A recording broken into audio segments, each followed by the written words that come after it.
ایران جب فتح کر لیا گیا تو کسرا کا زرنگار تاج جس میں مختلف قسم کی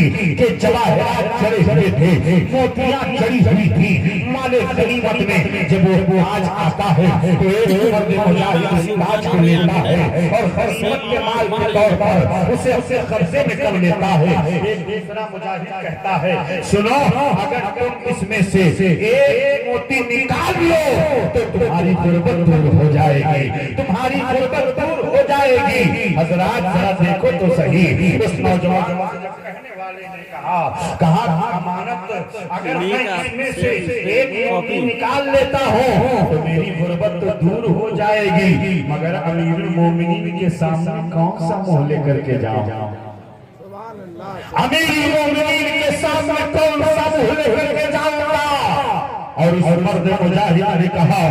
امیر المومنین تو امیر المومنین کل جب میدان قیامت پپا ہوگا، نفسی نفسی کا عالم ہوگا، مجھے رب کی بارگاہ میں پیش کیا جائے گا، میں اپنے رب کی بارگاہ میں کون سا منہ لے کر کے جاؤں گا؟ اللہ اللہ، اس نوجوان نے کہا تھا کہ میں ہرگز ایسا نہیں کروں گا، مجھے غریبی میں رہنا پسند ہے، مجھے فقیری میں رہنا پسند ہے، مجھے اخلاص میں رہنا پسند ہے، میں خلوت کی زندگی گزار لوں گا، مگر رب کی بارگاہ میں میں شرمندہ نہیں ہوں گا، رب کی بارگاہ میں میں ذلیل و رسوا نہیں ہوں گا۔ اللہ اکبر، یہی تصور تھا کہ اس کے اندر امانت داری کی صفت پائی جا رہی تھی، تو جب وہ سرنگار تاج لے کر کے امیر المومنین کی بارگاہ میں مال غنیمت کے طور پر جب وہ نوجوان پہنچتا ہے تو حضرت امیر المومنین اس تاج کو دیکھتے ہیں، اس کی قیمتوں کا اندازہ کرتے ہیں اور پھر تاج رکھ کر کے رب کی بارگاہ میں سجدہ ریز ہوتے ہیں، پیشانی چھوٹ جاتی ہے۔ اے میرے مولا، اے میرے پروردگار، اے رب قدیر، جب تک میری قوم کے اندر ایسے امانت دار اور دیانتدار لوگ رہیں گے، میری قوم کبھی مغلوب نہیں ہوگی، ہر میدان میں میری قوم غالب رہے گی۔ امیر المومنین نے دعا فرمائی تھی، آج امانت داری ہمارے اندر سے ختم ہو رہی ہے، خوف الہی ہمارے ماحول سے دور ہو رہا ہے۔ نوجوانوں ذرا آنکھوں سے آنسو کو بہاؤ، رب کی بارگاہ میں رو صحیح، اللہ کی بارگاہ میں خوف الہی کا آنسو نکالو تو صحیح۔ یاد رکھو رب تعالیٰ فرماتا ہے اگر میرا بندہ میری طرف چل کے آتا ہے تو میں اس کی طرف دوڑ کے آتا ہوں۔ اللہ اکبر، یہ رب ارشاد فرما رہا ہے جیسا کہ اس کی شان کے لائق ہے، میرا بندہ میری طرف اگر چل کے آتا ہے تو میں اس کی طرف دوڑ کر کے آتا ہوں، اگر میری طرف دوڑ کر کے آتا ہے، دو قدم چل کر کے آتا ہے تو میں اس کی طرف 4 قدم چل کر کے آتا ہوں۔ میرا بندہ اگر مجھے اپنی جماعت میں یاد کرتا ہے تو میں اس سے بہتر جماعت میں یاد کرتا ہوں۔ اللہ اکبر، رب تعالیٰ فرماتا ہے میرا بندہ اگر مجھے تنہائی میں یاد کرتا ہے تو میں اسے فرشتوں کی جماعت میں یاد کرتا ہوں۔ جب میرا بندہ میری بارگاہ میں رو کر کے دعا کرتا ہے تو میں خوش ہوتا ہوں اور اپنے بندے کی دعا کو قبول کر لیتا ہوں۔ آپ غور فرمائیں، آپ اپنی شناخت کو پہچانیں، اپنے وقار کو پہچانیں، اپنی عزت کو پہچانیں۔ ہم قوم مسلم ہیں، دنیا کی نہیں ہے، دنیا کے عام لوگوں کی طرح ہم نہیں ہیں، یہود نصارا دیش اور مذاہب کے ماننے والوں کی طرح ہم نہیں ہیں۔ ہماری شناخت، ہماری پہچان ہی الگ ہے، ہمارا مزاج ہی الگ ہے۔ آؤ ذرا دیکھو، ڈاکٹر اقبال نے اسی لیے تو کہا تھا اپنی امت کو قیاس، اپنی امت کو قیاس اقوام عالم پر نہ کر، اپنی امت کو قیاس اقوام عالم پر نہ کر۔ اے جدا تعمیر میں قوم رسول ہاشمی، اے جدا تعمیر میں قوم رسول ہاشمی، ہم رسول ہاشمی کی قوم سے تعلق رکھنے والے ہیں، امت محمدیہ میں ہم ہیں، آقا صلی اللہ علیہ وسلم کے امت میں ہم شامل ہیں کنتم خیر امت اخرجت للناس تأمرون بالمعروف وتنهون عن المنکر یہ شناخت اللہ نے ہمیں عطا فرمائی ہے دنیا کی اور قوموں میں سے کسی بھی قوم کو یہ پہچان نہیں نعرہ تکبیر نعرہ رسالت عرس فریدی حضرت علامہ فاروق صاحب نظامی نعرہ تکبیر نعرہ رسالت بات خوف کی آئی ہے ایک تقیہ اور اپنی پرہیزگار اور جب مائیں پرہیزگار ہوتی ہیں تو بچے بھی پرہیزگار ہوتے ہیں جب مائیں صالحہ ہوتی ہیں تو ان کی گود میں پرورش پانے والی اولاد بھی صالح ہوا کرتی ہے نیک ہوا کرتی ہے اس لیے اپنے بچوں کو صالح بناؤ نیک بناؤ اللہ اکبر وہ بڑی متقیہ تھی پرہیزگار تھی خوف الہی رکھنے والی تھی خوف الہی سے رونے والی تھی گناہوں کا ارتکاب اس سے نہیں ہوتا تھا حضرات لیکن معاملہ یہ تھا کہ گھر میں افلاس کا معاملہ تھا مفلسی اور تنگ دستی تھی گھر میں کھانے کو کچھ نہیں تھا بچے بلک رہے ہیں تڑپ رہے ہیں بھوک سے نڈھال ہیں ماں کی ممتا کو دیکھا نہ گیا بچوں کے چہرے کو ماں نے دیکھا کہ بچے بھوک سے نڈھال ہوتے جا رہے ہیں اس نے اپنے قدم کو باہر نکالا گئی اپنے پڑوسی کے یہاں پڑوسی یہودی تھا دروازے کی کنڈی کھٹکھٹایا کہا کہاں سے آئی ہو کہا میرے بچے بھوک سے تڑپ رہے ہیں میرے بچے بھوک سے بلک رہے ہیں تم مجھے کچھ کھانے پینے کا سامان دے دو اس یہودی کی نیت بدل گئی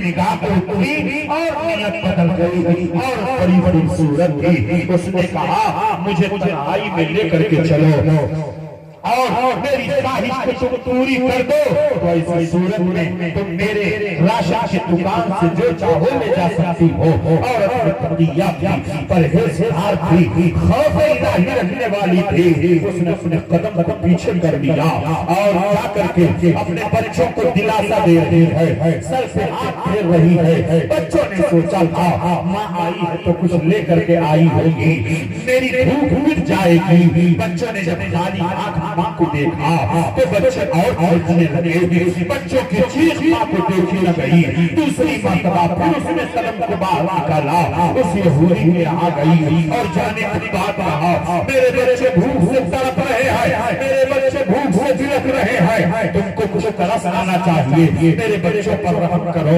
میرے لیے راشن پانی کا انتظام کر دو اس نے کہا میں نے کہہ دیا ہے کہ میری خواہش کو پوری کر دو تمہارے لیے میں سب کچھ حاضر کر دوں گا چنانچہ اس عورت نے پھر اپنے قدم کو پیچھے کر لیا تقیوں کی یہی پہچان ہوا کرتی ہے تقوی اور پرہیزگاری رکھنے والوں کی یہی پہچان ہوا کرتی ہے کہ جب شیطان اور نفس امارہ اسے گناہ کی طرف لے کر کے رغبت دیتے ہیں تو اللہ کا خوف انہیں گناہوں سے بچا لیتا ہے خشیت الہی انہیں گناہوں سے بچا لیتی ہے نامتقیہ اور پیچھے چلی آئی بچوں نے سوچا تھا ماں دوسری بار گئی ہے کچھ لے کر کے تو ضرور آئے گی بچوں نے دیکھا ماں خالی ہاتھ واپس آ رہی ہے بچوں کی چیخ بلند ہو گئی ماں کچھ لے کر کے نہیں آئی ماں کی آنکھوں میں آنسو آ گئے بچوں کے سر پر ہاتھ پھیرتے ہوئے دلاسا دیتے ہوئے اس ماں نے کہا بچوں گھبراؤ نہیں بھوک بھی زندگی برداشت کر لو مگر بچے تھے یہ بھوک سے نڈھال ہو رہے ہیں چیخ رہے چلا رہے ہیں ماں کچھ تو انتظار کرو ماں کو دیکھا نہ گیا ذہن و فکر میں خیال آیا چلو رات کی تاریکی میں تھوڑی دیر کے لیے میں خلوت میں پہنچ جاتی ہوں میں خلوت میں چلی جاتی ہوں اور پھر میرے بچوں کے کھانے کا انتظام ہو جائے گا اللہ اکبر دل کو اس نے مضبوط کیا اور پھر اس یہودی کے ہاں پہنچ گئی دروازے کی کنڈی کھٹکھٹایا اس نے دروازہ کھولا کہا چلو تنہائی میں جب دونوں تنہائی میں پہنچتے ہیں میں پوچھنا چاہتا ہوں اے میری قوم کے نوجوانوں، تنہائیوں میں تم گناہ کر رہے ہو، تنہائی میں موبائل کے ذریعے تم گناہوں پر گناہ کرتے چلے جا رہے ہو۔ یہ تصور اگر ذہن و فکر میں بٹھا لو کہ میرا مجھے دیکھ رہا ہے، ماں نہیں دیکھ رہی ہے، باپ نہیں دیکھ رہا ہے، بھائی نہیں دیکھ رہا ہے، رشتہ دار نہیں دیکھ رہے ہیں، دنیا کی نگاہوں سے اوجھل ہو کر کے تم اللہ اپنی عزت سے اس سے کون سی چیز مخفی اور پوشیدہ کرتی ہے، تم اس سے کیسے چھو سکتے ہو؟ اس لیے خلوت میں اور تنہائی میں گناہ کرنا بہت آسان ہو گیا ہے۔ علماء اسی لیے فرماتے ہیں کہ جو ظاہر میں رہے وہی باطن میں رہے، اس ظاہر و باطن کو ایک رکھا، یہی مومن متقیوں کی نشانی ہے اور یہی متقیوں کا شیوا۔ بے شک سبحان اللہ سبحان اللہ۔ اور فرمائیے متقیہ عورت تھی، تنہائی میں پہنچنا تھا کہ رونے لگے، آنکھیں ہیں کہ رکنے کا نام نہیں لے رہی ہے، رو رہی ہے، گریہ وزاری کر رہی ہے۔ اس یہودی کو بہت ٹینشن ہو گیا، اس نے کہا یہ عورت میں یہاں موجود، یہ یہاں موجود، تیسرا کوئی نہیں، رو کیوں رہی ہے؟ پوچھا یہ بتاؤ تم رو کیوں رہی ہو؟ میں یہاں موجود ہوں، تم یہاں موجود ہو، تیسرا کوئی موجود نہیں ہے، پھر کس کے خوف سے رو رہی ہو؟ اللہ اکبر۔ اس متقیہ عورت نے جواب دیا، آج بھی تاریخ کے صفحات میں اس کا جواب منقول ہے، مرقوم ہے۔ علماء فرماتے ہیں کہ اس متقیہ نے جواب دیا تھا کہ اے نوجوان، آج تو گناہ کرنے کے لیے، خواہشات نفسانیہ کی تکمیل کے لیے مجھے تو گناہ پر آمادہ کر لیا ہے، مگر یاد رکھ آج کچھ تھوڑی دیر کے لیے اپنی لذت حاصل کرنے کے لیے گناہ میں ملوث ہو جائے گا، مجھے بھی گناہ میں تو ملوث کر دے گا، لیکن کل میدان قیامت پتا ہوگا۔ آج یہاں کوئی نہیں دیکھ رہا ہے، آج ہم آزاد کے لوگ دیکھ رہے ہیں، نہ کمیونٹی کے لوگ دیکھ رہے ہیں، لیکن کل میدان قیامت پتا ہوگا، وہاں اولین کا بھی مجمع ہوگا، آخرین کا بھی مجمع ہوگا، سب کے سب وہاں موجود ہوں گے، اور گناہ جب ڈسپلے پہ لایا جائے گا اور سب کو دکھایا جائے گا تو میدان محشر میں ایسی ذلت اور رسوائی ہوگی۔ میں ایک خوف سے رو رہی ہوں، اللہ کی بارگاہ میں تو کون سا منہ لے کر کے جائے گا؟ رب کی بارگاہ میں تو کون سا منہ لے کر کے جائے گا؟ میں رب کی بارگاہ میں کون سا منہ لے کر کے جاؤں گی؟ اے نوجوان گناہوں سے باز آ جا، اے یہودی گناہوں سے باز آ جا، تھوڑی دیر میں لذت کے لیے اپنے آپ کو تباہ و برباد نہ کر۔ اتنا سننا تھا کہ یہودی کانپنے لگا، خوف الہی سے اللہ کا نام ہو گیا، آنکھیں آنسو سے چھلک جاتی ہے، اس میں ہاتھ جوڑ کر کے کہا اے متقیہ عورت، تم نے میری نگاہ کو کھول دیا ہے، ذہن و فکر کو کھول دیا ہے، میں آج کے بعد کبھی زنا کے قریب نہ جاؤں گا، کبھی گناہ کے قریب نہ جاؤں گا، میں تم سے معافی مانگتا ہوں، مجھے معاف کر دو، اور یہ لو چابی لو، اور راشن کی دکان سے جتنی تمہاری ضرورت ہو تم لے کر کے جاؤ۔ متقیہ عورت بھی راشن بوریوں میں بھرا اور اپنے سر پر لے کر کے اپنے گھر پہنچی، بچوں نے دیکھا مسکرانے لگے، بچوں نے دیکھا تو کھلکھلانے لگے، دسترخوان بچھایا گیا، کھانا بنانا جانے لگا، کھانے کی خوشبو پورے آنگن میں مہک رہی ہے، بچے مسکرا رہے ہیں، اور جب کھانا تیار ہو جاتا ہے، دسترخوان بن جاتا ہے، بچے بیٹھ جاتے ہیں، ماں اپنے ہاتھ سے لقمہ نکال کے بچوں کو دے رہی ہے، کھانا پیش کر رہی ہے، اور دل ہی دل میں دعا کر رہی ہے اے اللہ اسے ہدایت عطا فرما، اے اللہ اس کی نیکیوں کو قبول فرما دے، اے اللہ اس کے گناہوں کو معاف کر دے، اے اللہ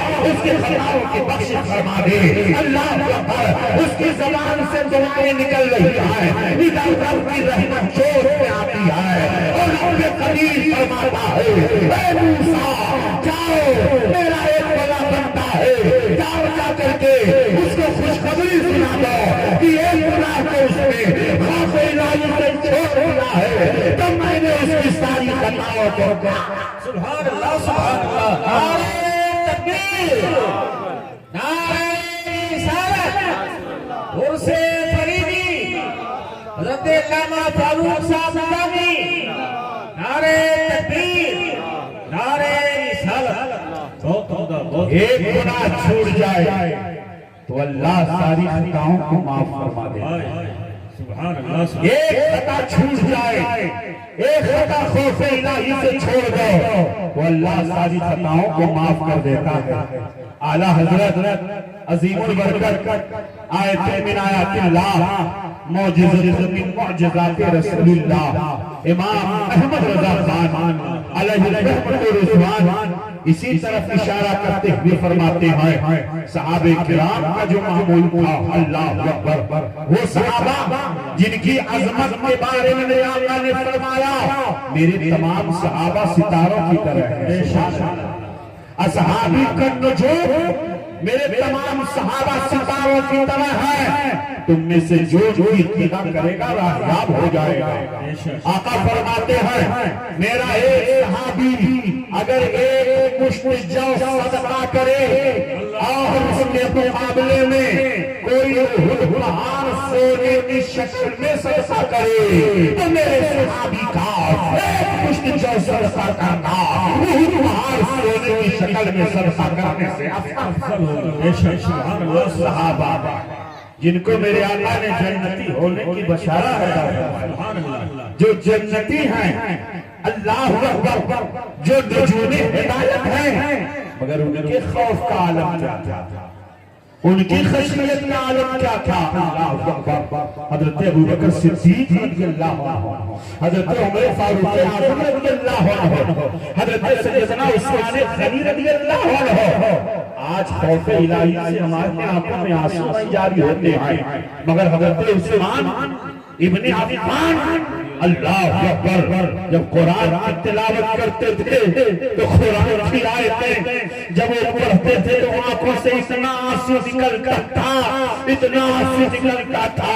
داڑھی بھیگ جاتی تھی، سینہ تر ہو جاتا تھا، بھیگ جاتا تھا، زمین بھیگ جاتی تھی. لوگ آپ سے کہتے تھے اے عثمان آپ کو جنتی ہیں، رسول خدا نے تو آپ کو جنتی ہونے کی بشارت عطا فرمائی ہے، پھر آپ اتنا کیوں روتے ہیں،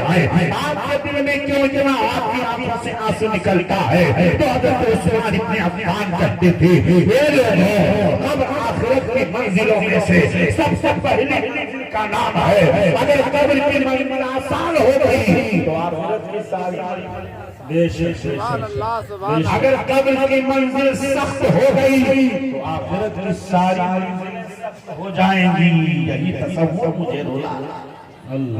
اسی خوف کی بنیاد پر میں رو رہا ہوں. اے قوم مسلم کے نوجوانوں، وہ تصور اپنے ذہن و فکر میں لاؤ تو صحیح. میرے آقا نے جن کو جنتی ہونے کی بشارت عطا فرمائی، ابو بکر جنتی ہیں،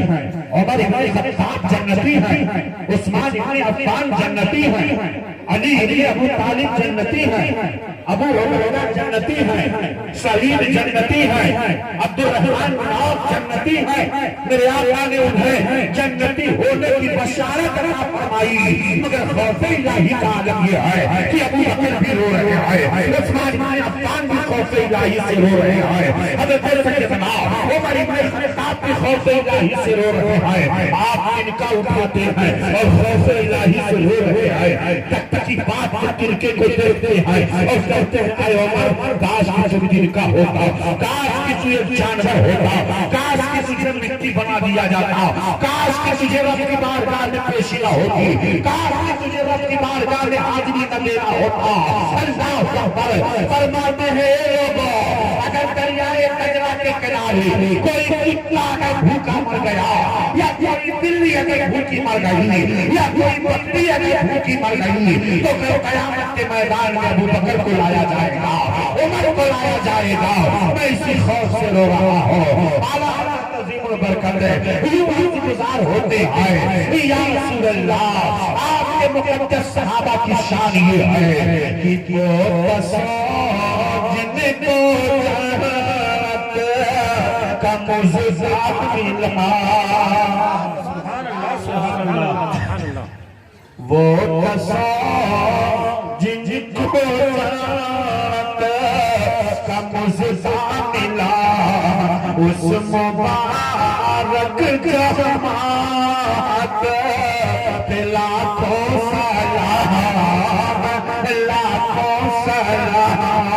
وہ مقدس جماعت صحابہ کی ہے، وہ بھی رو رہے ہیں خوف الہی سے، اللہ اکبر۔ اور صحابہ کرام تو وہ ہیں میرے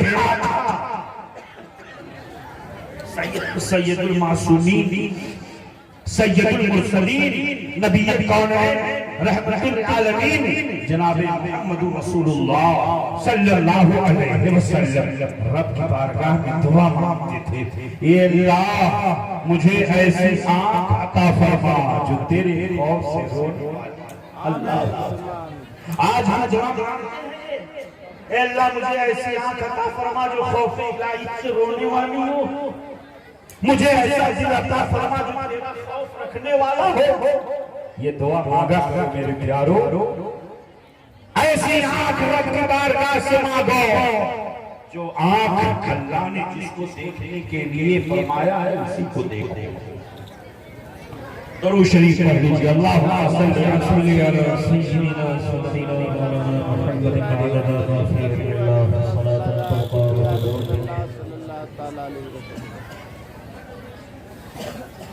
تو میرے آقا علیہ الصلوۃ والتسلیم صحابہ کی یہ شان ہے، وہ روتے ہیں خوف الہی سے، وہ اللہ کی بارگاہ میں آنسو بہاتے ہیں خوف الہی سے۔ حضرت سیدنا عثمان بن عفان رضی اللہ عنہ نے 2 مرتبہ جنت خریدی، جنت کے خریدار ہو گئے۔ میرے آقا کی بارگاہ میں انہوں نے اتنا مال نچھاور کیا کہ میرے آقا نے ان کے مال کو اپنے ہاتھوں میں لے کر کے رب کی بارگاہ میں دعا کیا، میرے مولا تو عثمان سے راضی ہو جا، عثمان سے خوش ہو جا، اب آج کے بعد عثمان جو بھی کرے اللہ کی بارگاہ سے مواخذہ نہ ہوگا۔ میرے آقا اپنی رضا کا اعلان کر رہے ہیں اور رب کی رضا کا اعلان فرما رہے ہیں، اے اللہ عثمان سے میں خوش ہوں تو بھی عثمان سے خوش ہو جا،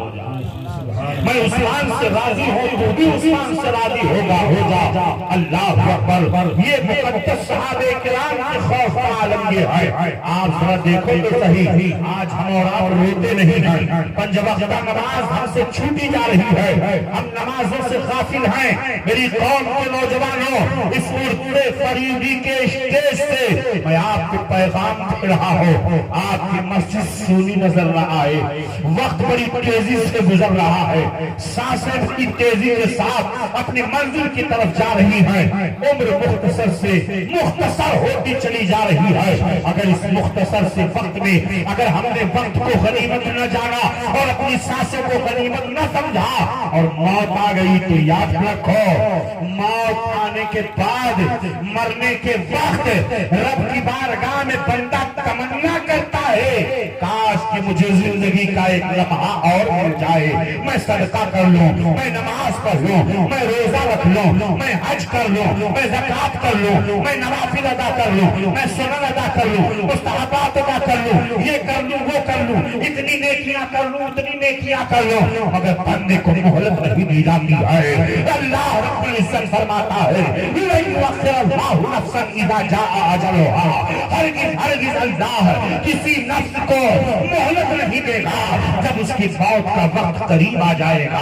تو اے اس گاؤں کے نوجوانوں، اے خوش عقیدہ مسلمانوں، جیسے ہی اذان کی آواز آپ کی مسجد کی مینار سے بلند ہو جائے، آپ اپنا کاروبار بند کر کے، اپنے کام بند کر کے اپنے رب کی بارگاہ میں حاضر ہو جاؤ، نمازوں کو پابندی سے ادا کرو، اپنی نگاہوں کو بچاؤ خوف الہی سے، اپنی نگاہوں کے تقدس کو بچاؤ، اپنی نگاہوں کے اندر پاکیزگی پیدا کرو۔ اللہ کے محبوب بندوں کی یہی تو شان ہوا کرتی ہے، نہ ان کے پاس تیر ہوتا ہے، نہ اس کے پاس تلوار ہوتی ہے، نہ ان کے پاس کوئی تفنگ ہوتا ہے، نہ ان کے پاس کوئی مادی اسباب ہوتے ہیں، نہ ان کے پاس کوئی مادی چیزیں ہوتی ہیں، ان کے پاس جو کچھ ہوتی ہے وہ روحانی قوت ہوا کرتی ہے، وہ روحانی طاقت ہوا کرتی ہے۔ ان کی روح جب اتنی مضبوط ہو جاتی ہے، اتنی مضبوط ہو جاتی ہے کہ دنیا کی کوئی طاقت اسے پاش نہیں کر سکتی ہے، عرفان کی منزل انہیں حاصل ہو جاتی ہے، ان کی نگاہوں میں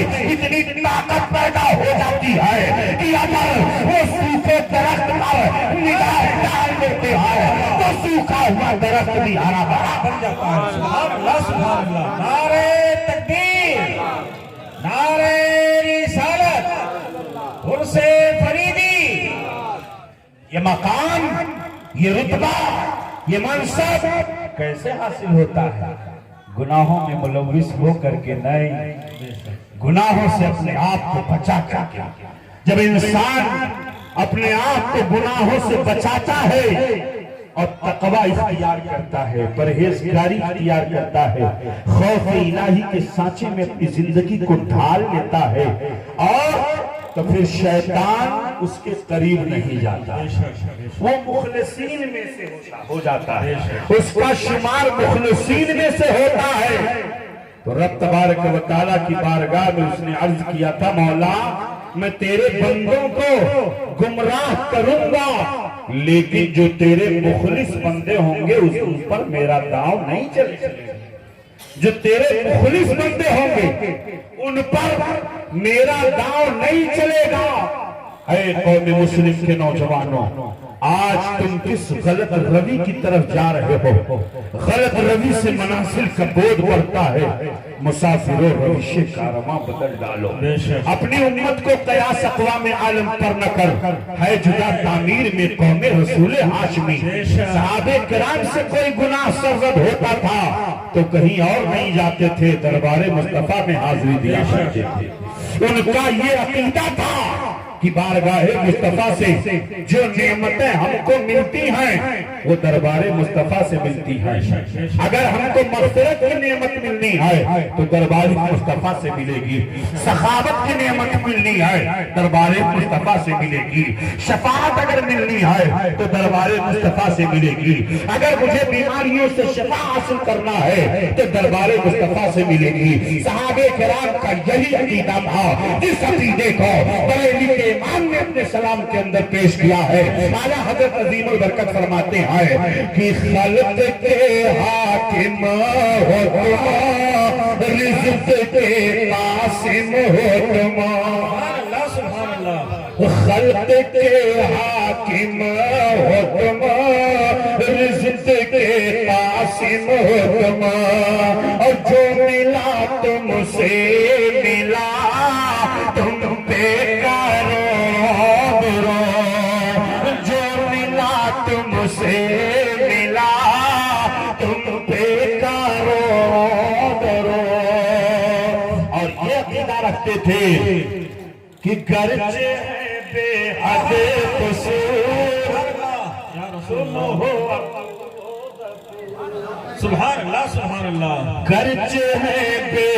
حد قصور، تم ہو عفو غفور، اور بخش دو جرم و خطا تم پہ کرو رو رو، بخش دو جرم و خطا تم پہ کرو رو رو۔ آپ کے آنکھوں کے نکلے ہوئے آنسوؤں کی یہ قدر و قیمت ہے، کل جب میدان قیامت بپا ہوگا۔ میرے آقا ارشاد فرماتے ہیں کہ جہنم سے ایک آگ نکلے گی، اللہ اکبر، وہ جہنم کی آگ اتنی خطرناک ہے کہ دنیا کی آگ ہم دیکھتے ہیں،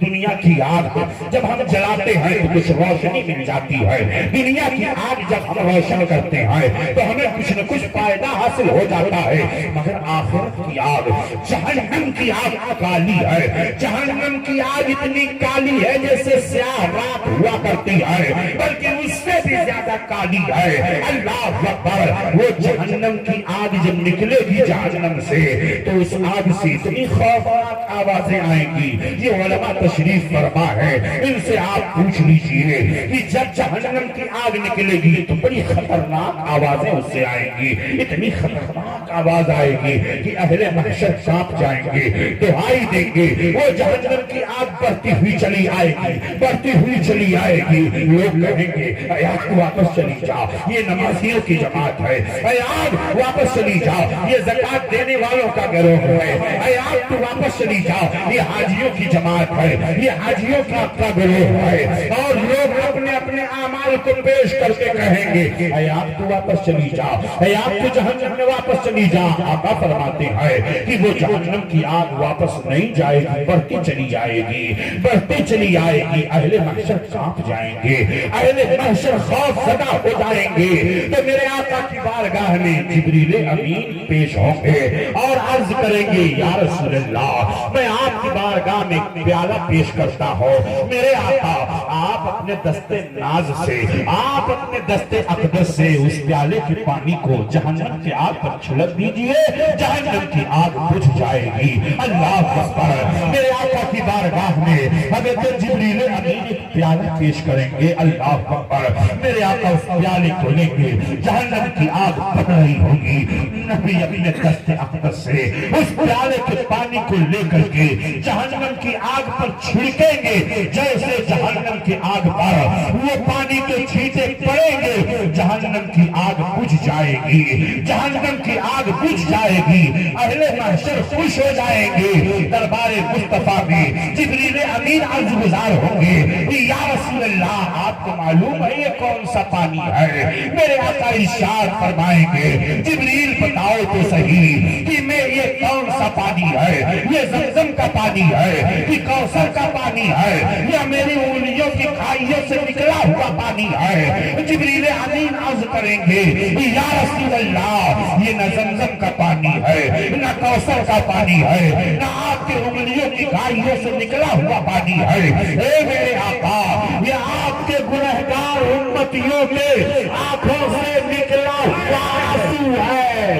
جس سے جہنم کی آگ بجھائی جا رہی ہے۔ اللہ اکبر۔ میرے آقا فرمائیں گے میرے گنہگار امتیوں کے آنکھوں سے نکلا ہوا یہ آنسو ہے جس سے جہنم کی آگ بجھائی جا رہی ہے۔ اے یہاں کے باشندوں، اے اس گاؤں کے رہنے والوں، جب گنہگاروں کے آنکھوں سے نکلے ہوئے آنسوؤں کی اتنی قدر قیمت ہے کہ جہنم کی آگ بجھائی جا رہی ہے، تو میرے آقا کے مقدس نگاہوں سے نکلی ہوئے آنسوؤں کی قدر قیمت کیا ہوتی ہے اس کا اندازہ کوئی لگا۔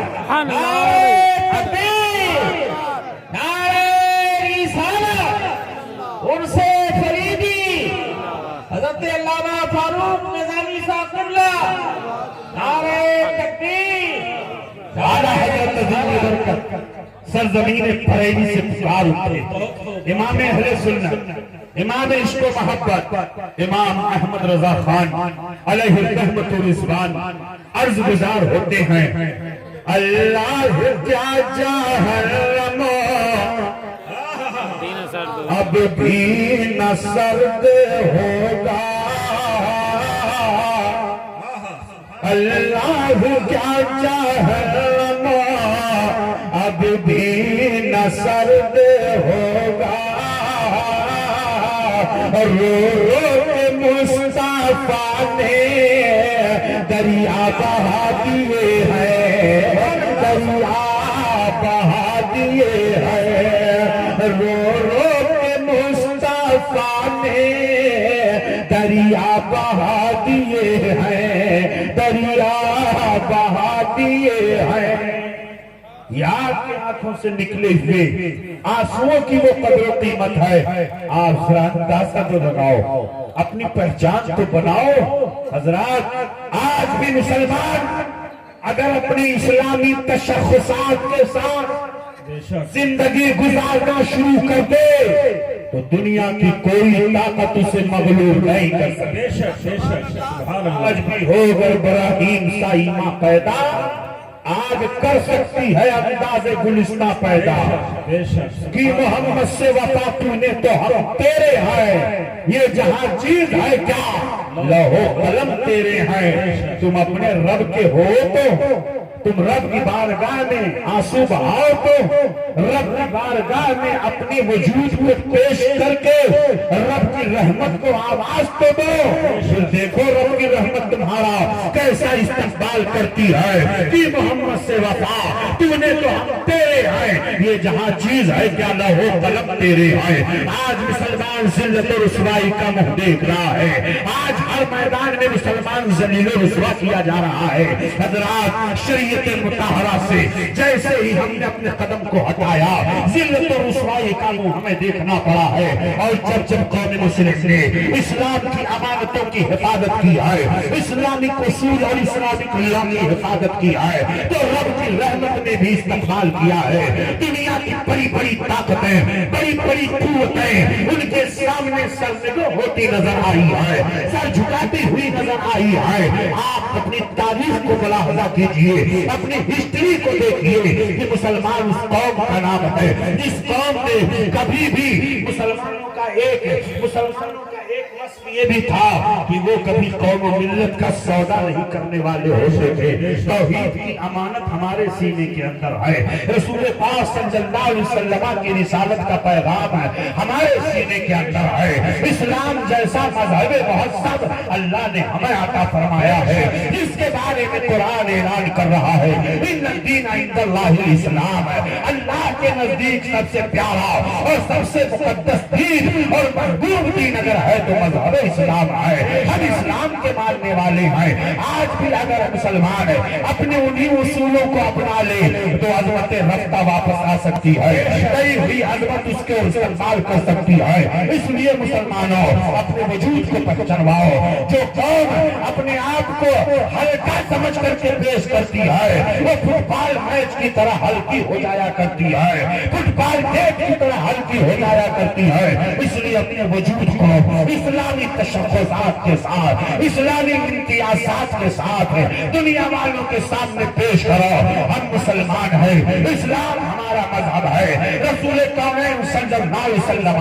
اللہ کے آخری نبی آئے جو ہدایت بن کر کے تشریف لائے. قرآن ہدایت کا پیغام دے رہا ہے. آج ہم ان اصولوں سے ہٹ کر کے زندگی گزار رہے ہیں, اس لیے ہمیں کسی بھی میدان میں ہمیں کامیابی نہیں مل رہی ہے. آؤ ذرا دیکھو نبی کونین رحمت عالم سرور کائنات صلی اللہ علیہ وسلم کے صحابہ کا حال یہ تھا کہ جب ایک مرتبہ حضرت خالد ابن ولید کو جب معزول کر دیا گیا تھا اور جب سپہ سالاری کے عہدے سے ہٹا دیا گیا تھا اور حضرت امیر معاویہ اور حضرت علی رضی اللہ تعالیٰ عنہ کے درمیان معاملہ تھا, اس معاملے میں بھی حضرت سیدنا امیر معاویہ رضی اللہ, حضرت سیدنا عمر فاروق اعظم نے جب معزول کیا ہے تو کسی نے کہا آپ تو سپہ سالار تھے, آپ اتنے بڑے منصب پہ فائز تھے اور آپ اتنے بڑے سپہ سالار تھے, آپ کو حضرت عمر فاروق اعظم نے معزول کر دیا ہے. تو حضرت خالد ابن ولید فرماتے ہیں کہ میں جب سپہ سالار تھا تب بھی اللہ کی رضا کے لیے جنگ لڑتا تھا, اور جب میں ایک عام سپاہی ہوں تو بھی اللہ کی رضا جنگ لڑتا ہوں. مسلمانوں کے سامنے اللہ کی رضا مقصود ہوا کرتی تھی تو وہ جس میدان میں جاتے تھے کامیابیاں ان کے قدموں کو چومتی ہوئی. سبحان اللہ سبحان اللہ. آج ہم نفس کے غلام, قد افلح من زکاہا, تصوف کا ایک پیغام ہے. درود شریف پڑھ لیجیے. اللہم صلی علی سیدنا مولانا محمد بارک وسلم کی خاطر متضاد صلی علیہ. بہت قیمتی گفتگو آپ حضرات سماعت فرما رہے ہیں. سبحان اللہ سبحان اللہ. قد افلح من زکاہا, جس نے نفس کو گناہوں سے پاک و صاف رکھ دیا وہ کامیاب ہو گیا, اور جس نے نفس کو گناہوں سے آلودہ رکھا قد افلح من زکاہا وقد خاب من دساہا. جس نے نفس کو گناہوں سے آلودہ رکھا وہ خائب رہا, وہ خاسر رہا, وہ ناکام رہا, وہ نامراد رہا, وہ ہر میدان میں ناکام رہا. اور جس نے نفس کو گناہوں سے پاک و صاف رکھا وہ کامیاب رہا. یہ اعلان کون فرما رہا ہے؟ قرآن. قرآن کا اعلان ہے مسلمانوں, جس نے نفس کو گناہوں سے پاک و صاف رکھا وہ کامیاب رہا, وہ ہر میدان میں کامیاب رہا. یہاں پر کوئی تخصیص نہیں کی گئی ہے, علماء تشریف فرما قد افلح, ہر میدان میں وہ کامیاب رہا. اور جس نے نفس کو گناہوں سے آلودہ رکھا وہ ناکام رہا, وہ خائب رہا, وہ خاسر رہا. اپنے بچوں کو اچھی تربیت دیا کرو, آج بچوں کو اچھی تربیت نہ دینے کی بنیاد پر بچے بھی بگڑ رہے ہیں۔ جب سے ہاتھوں میں حضرت موبائل آ گیا ہے تب سے تو اتنی تباہی آ گئی ہے کہ بچہ بغیر موبائل بے شک باپ اگر سو جاتا ہے تو بیٹا چھپکے سے آتا ہے موبائل کھینچ کے لے کے چلا جاتا ہے۔ باپ سو رہا ہے اور بچہ انٹرنیٹ پر۔ آج کی نئی جنریشن اور نئی نسل اس تباہی میں اتنا زیادہ ملوث ہو چکی ہے کہ عزیزان ملت اسلامیہ، یہی چیز آپ اگر مثبت طریقے سے یوز کرو، مثبت طریقے سے استعمال کرو، اپنے بچوں کو آپ کو بتانا ہوگا۔ آج الحاد اور کفر اور ساتھ ہی ساتھ ارتداد کہ جو معاملات سامنے آ رہے ہیں، ہم نے اپنے بچوں کو صحیح تربیت نہیں دیا ہے۔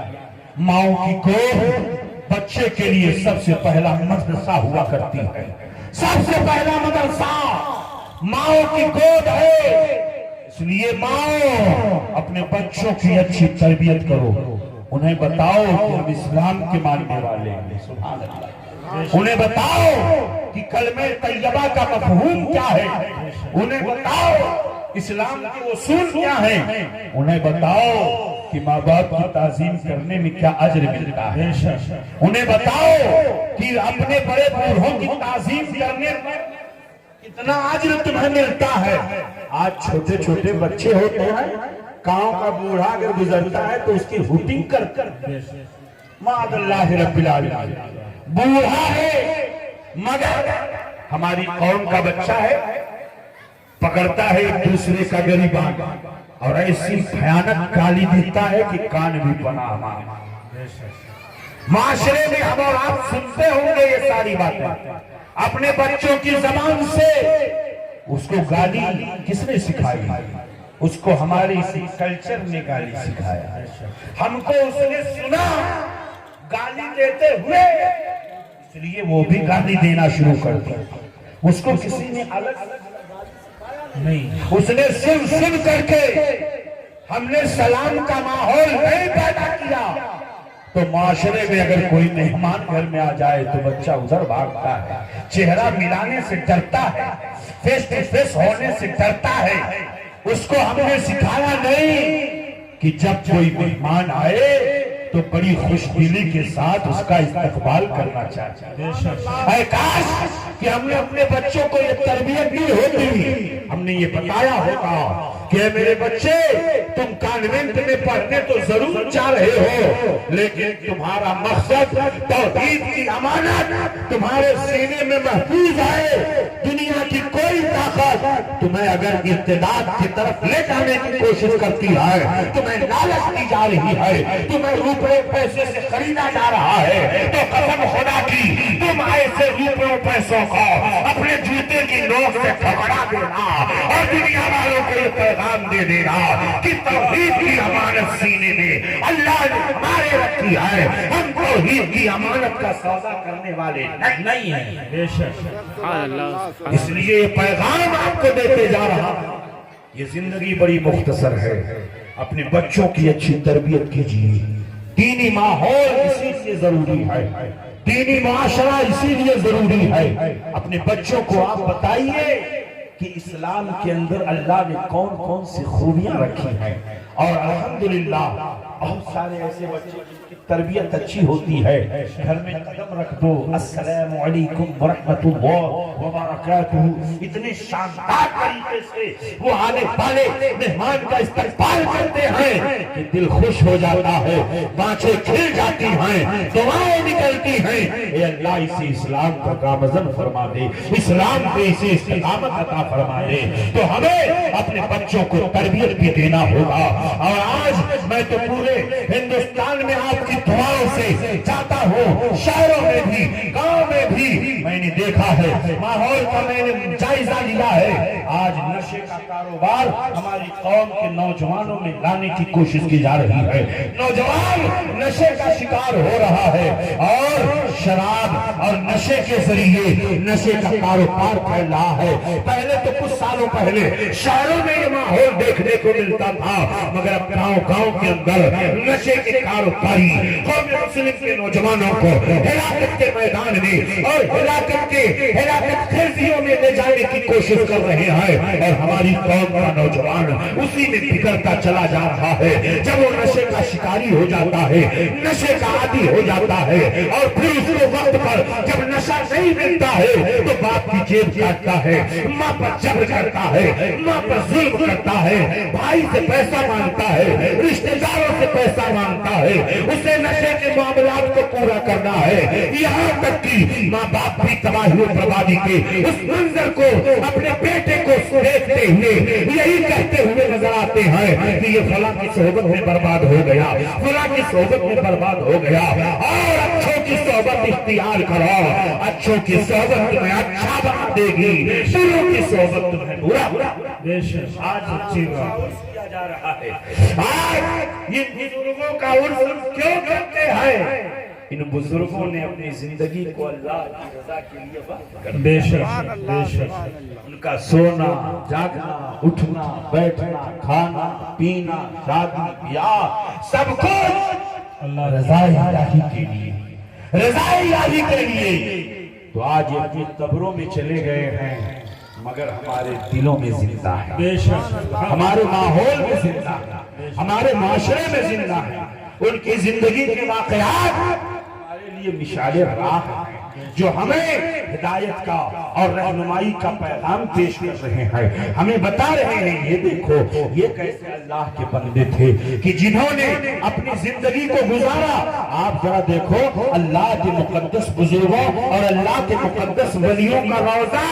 حضرت مخدوم سمنا کا روضہ چھپا ہوا نہیں ہے، حضرت سرکار غریب نواز کا روضہ چھپا ہوا نہیں ہے، حضرت سرکار خواجہ غریب نواز کا روضہ چھپا ہوا نہیں ہے، حضرت مخدوم کلیری رحمت اللہ علیہ کا روضہ چھپا ہوا نہیں ہے، حضرت نظام الدین اولیاء شہنشاہ دہلی کا روضہ چھپا ہوا نہیں ہے۔ آپ ان بزرگوں کے آستانوں پر چلے جاؤ اور وہاں پر آپ کو جانے کے بعد ایک روحانی سکون ملے گا، اور وہاں سے آپ کو یہ پیغام ملے گا، قبر سے بھی آواز آئے گی کہ سن لو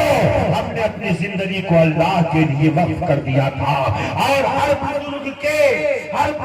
کے مزار کے پاس آپ کو مسجد نظر آئے گی، بزرگوں کے مزاروں کے پاس مسجد کا ہونا اس بات کی دلیل ہے کہ بزرگان دین کو نماز سے بڑی محبت، بزرگوں کو نماز سے بڑی محبت تھی۔ میں آپ سے پوچھنا چاہتا ہوں آپ میں سے کتنے لوگ ہیں جو پنج وقتہ خشوع خضوع کے ساتھ نماز ادا کرتے ہیں؟ وہ خوش نصیب انسان ذرا اپنے ہاتھوں کو اٹھا دیں تاکہ میں بھی ان کے چہروں کا دیدار کروں۔ سبحان اللہ، 1 2 3 4 5 ماشاءاللہ، یہ نمازیوں کی تعداد ہے، یہ نماز پڑھتے ہیں، لیکن اکثر ایسے لوگ ہیں جو نماز سے غافل ہیں۔ میرے پیاروں، میری ماں بہنوں، یہ یاد رکھو کہ نماز فرض ہے۔ آپ سے یہ نہیں پوچھا جائے گا کہ روٹی صبح کے وقت کتنا بنائی، کھانا کتنا ذائقہ دار بنایا، روٹی کتنی شاندار بنائی، کتنا اچھے ڈھنگ سے گوندھا، یہ نہیں پوچھا جائے گا۔ پوچھا جائے گا تو نماز کے بارے میں پوچھا جائے گا۔ تم سے یہ نہیں پوچھا جائے گا کہ کتنی بار کتنی پراپرٹی بنائی، کتنا گھر بنایا، کتنی محنت مزدوری کیا۔ یہ تو زندگی کو گزارنے کے لیے اللہ نے اسباب عطا فرمایا ہے، لیکن اسی زندگی میں جب ہم اللہ کی عبادت کو شامل کر لیں تو ہمارا ہر کام عبادت بن جاتا ہے، ہمارا ہر کام عبادت بن جاتا ہے۔ مسلمانوں اپنی شناخت اور اپنی پہچان تو کرو، اپنے آپ کو پہچانو تو صحیح۔ آپ کا گھر مسجد سے دور ہے اور آپ وضو بنا کر کے مسجد کی طرف قدم بڑھا رہے ہیں آپ کے ہر ہر قدم پہ اللہ نیکی عطا فرماتا ہے، اور آپ کی ہر خطا پر، آپ کے ہر قدم پر اللہ آپ کی خطاؤں کو معاف فرما دیتا ہے۔ اسی لیے صحابہ کرام اپنے گھروں کو مسجد نبوی شریف سے کچھ دور بنایا کرتے تھے کہ جتنا دور رہیں گے ہر نماز میں ہر ہر قدم پر نیکیاں بڑھیں گی، خطائیں معاف کریں۔ آپ ذرا غور کیجئے، آپ نے اپنی پہچان نہیں کری، آپ یہ سمجھے کہ ہم دنیا کی عام قوموں کی طرح، نہیں، دنیا کی عام قوموں کی طرح آپ نہیں۔ دنیا کی دوسری قومیں جب اپنے نئے سال کا استقبال کرتی ہیں تو لہو لعب میں مشغول ہوتی ہے، کھیل کود میں مشغول ہوتی ہے۔ ابھی 31 دسمبر آنے والا ہے، ہوٹل بک کرائے جا رہے ہیں، نہ جانے کتنی عورتوں کی عصمت دری ہوتی ہے، کھیل کود، ناچ گانا، ڈانس، نہ جانے کیا سے کیا ہوتا ہے، مگر اللہ کا فضل ہے کہ اللہ نے ہمیں مسلمان بنایا۔ بے شک سب شکر۔ ہم اپنے نئے سال کا استقبال، محرم کو ہم استقبال کرتے ہیں تو ذکر حسین سے کرتے ہیں، اللہ اس کے رسول کی یاد ہے۔ بے شک یہ فرق ہے، دنیا کی عام قوموں کی طرح ہم نہیں ہیں۔ وہ لہو لعب میں مشغول رہیں، وہ کھیل کود میں مشغول رہیں، لیکن ہم کو اللہ رب العزت نے ایک کتاب ہدایت عطا فرمائی ہے جسے قرآن کہا جاتا ہے۔ آج ہم قرآن کو چھوڑیں، ان کی تلاوت سے ہم غافل ہیں۔ مسلمان مارا کیوں نہیں جائے گا؟ آج ہم لوگ رونا روتے ہیں، مسلمان مارا جا رہا ہے،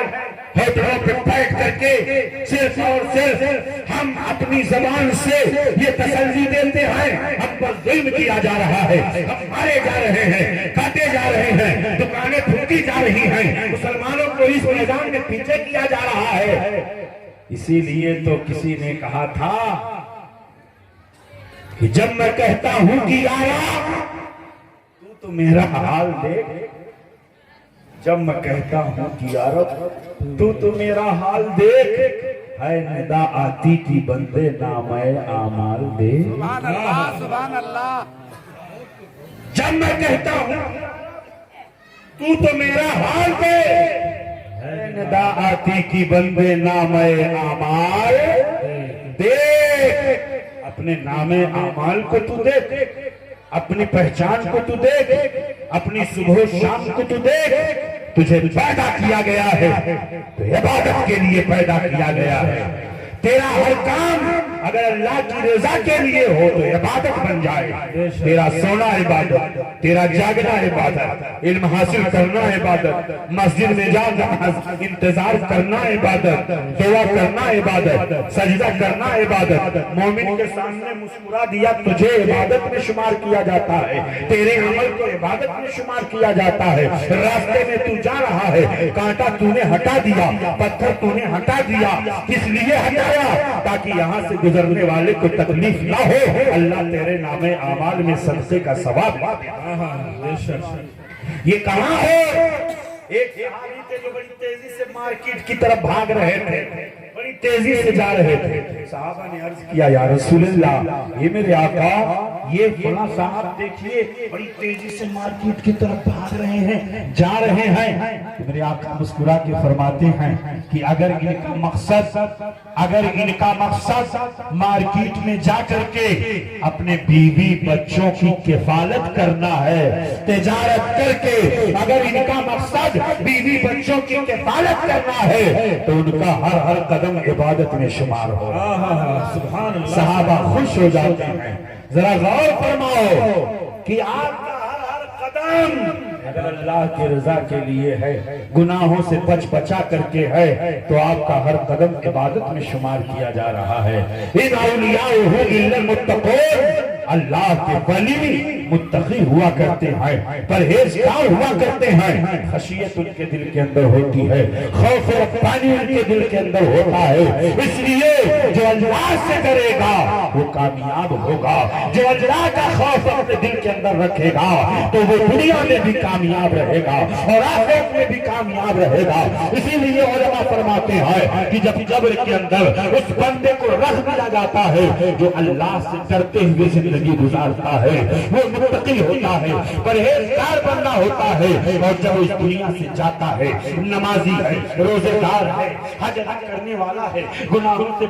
بچنے والا ہے، قرآن کی تلاوت کرنے والا ہے، سنتوں کی ادائیگی کرنے والا ہے، علماء کا ادب و احترام کرنے والا ہے، گناہوں سے اپنے آپ کو بچانے والا ہے، اپنے بیوی بچوں کے حقوق ادا کرنے والا ہے، اپنے ماں باپ کے حقوق ادا کرنے والا ہے، وہ نیک بندہ ہے، وہ صالح بندہ ہے، اور جب وہ اس دنیا سے جاتا ہے تو اس کے لبوں پر مسکراہٹ ہوتی ہے، اس کے لبوں پر مسکراہٹ کھیل جاتی ہے۔ یہ نیک بندہ تھا، یہ اس کی نیکی کی نشانی ہے کہ جب وہ جا رہا ہے تو مسکراتے ہوئے جا رہا ہے، لبوں پہ مسکراہٹ ہے، چہرے پہ مسکراہٹ ہے، دنیا دیکھ کر کے کہتی ہے وہ دیکھو ایسا لگ رہا ہے جیسے کہ سو رہا ہے، ایسا لگ رہا ہے جیسے ابھی نیند آ گئی ہے، جیسا ایسا لگ رہا ہے اس کے چہرے پر نورانیت کو دیکھو۔ اللہ اکبر۔ اور جب ایک گنہگار بندہ گناہ کے ساتھ زندگی گزارتا ہے، نہ نماز کی پرواہ، نہ روزے کی پرواہ، نہ حج کی پرواہ، نہ زکات کی پرواہ، بیوی بچوں پر ظلم، ماں باپ پر ظلم، اور گناہوں میں جب وہ ملوث ہو کر کے زندگی گزارتا ہے تو ایسی صورت میں گناہوں کے ساتھ جب اس دنیا سے جاتا ہے تو اس کے لبوں پر مسکراہٹ نہیں ہوتی ہے، وہ جب جاتا ہے تو کپڑے افسوس ملتے ہوئے جاتا ہے، ہائے زندگی تو ملی تھی، اللہ نے طاقت تو دیا تھا مگر ہم نے گناہوں میں زندگی گزاری، اس لیے وہ کپڑے افسوس ملتا ہوا اس دنیا سے جاتا ہے۔ اے میری قوم کے نوجوانوں، کپڑے افسوس ملتے ہوئے دنیا سے نہ جاؤ، جاؤ تو مسکراتے ہوئے جاؤ، اور یہ مسکراہٹ آپ کو کب ملے گی؟ جب آپ تقوی اختیار کرو گے، پرہیزگاری اختیار کرو گے، خوف الہی اختیار کرو گے، رو کے پیش بارگاہ میں زندگی بڑی مختصر ہے، سانسیں بڑی مختصر ہیں، آؤ رب کی بارگاہ میں اپنے تمام گناہوں سے توبہ کر لو، رب کی رحمت تمہارا استقبال کرنے کے لیے تیار ہے۔ رب کائنات فرماتا ہے میرا جو بندہ میری بارگاہ میں آ کر کے توبہ کر لیتا ہے، گناہوں پر نادم ہوتا ہے، پشیمہ ہوتا ہے، شرمندہ ہوتا ہے، تو سن لو میں نے اپنے بندے کی توبہ قبول کر لیا ہے، میں نے اس کی خطاؤں کو معاف۔ سبحان اللہ، سبحان اللہ، یہ میری قوم کے نوجوانوں اور رب کی بارگاہ میں توبہ کر رہے ہیں، اور اس اسٹیج سے جو میں نے آپ کو پیغام دیا ہے،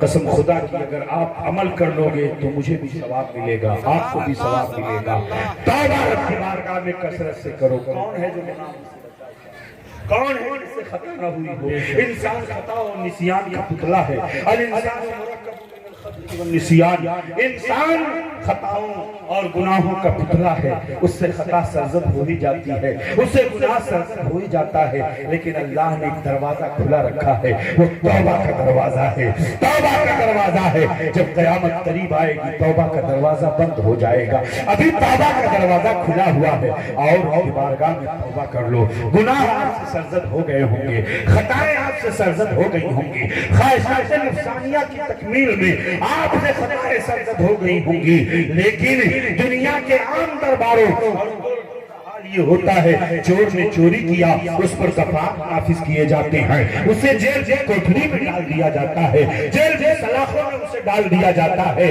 اللہ اکبر۔ اگر کسی نے کوئی اور گناہ کیا ہے اس کے اوپر دفعات ہیں، اس کے اوپر قوانین ہیں، لیکن ایک